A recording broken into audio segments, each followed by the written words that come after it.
Let me say something that will probably upset part of the fitness industry. Most people do not fail diets. Diets fail people. Because the entire approach is built on the wrong assumption. The assumption is that your problem is discipline.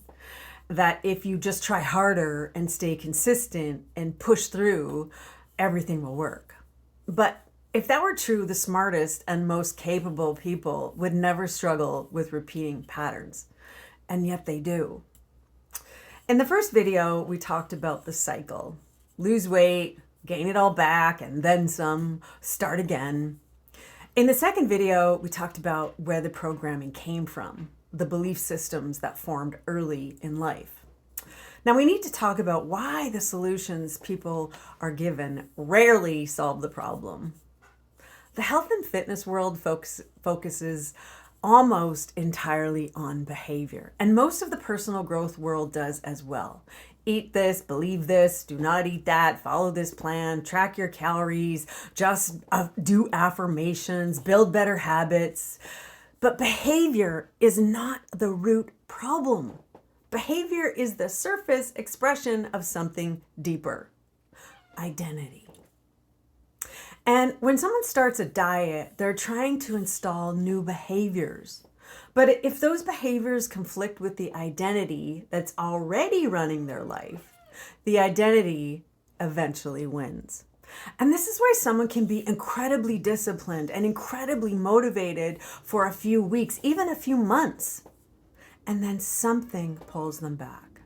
And not because they suddenly forgot what to do, because the underlying belief system never changed. And you've probably seen the pattern before. You decide it's time to change. You clean up your eating. You start exercising. You feel motivated. And for a while, everything works. And again, life gets stressful. Your routine slips. Old habits return. You tell yourself you'll get back on track Monday. But the cycle just starts again.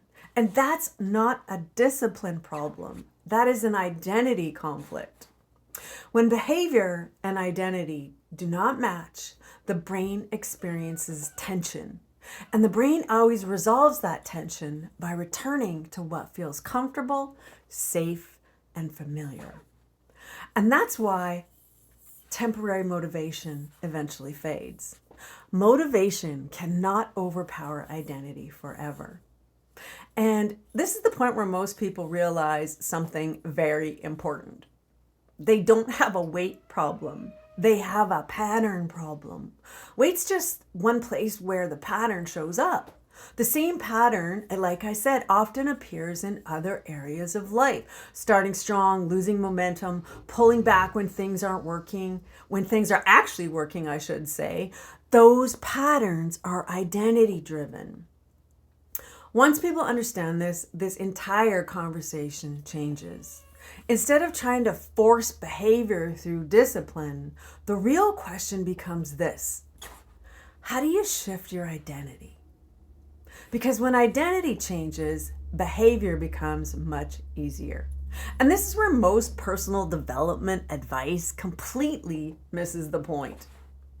In the next video, we're going to talk about a completely different way of approaching change. The difference between living as a problem solver and living as a creator. Most people spend their lives reacting to problems and just trying to fix themselves. But the people who create a real transformation operate from a completely different mindset.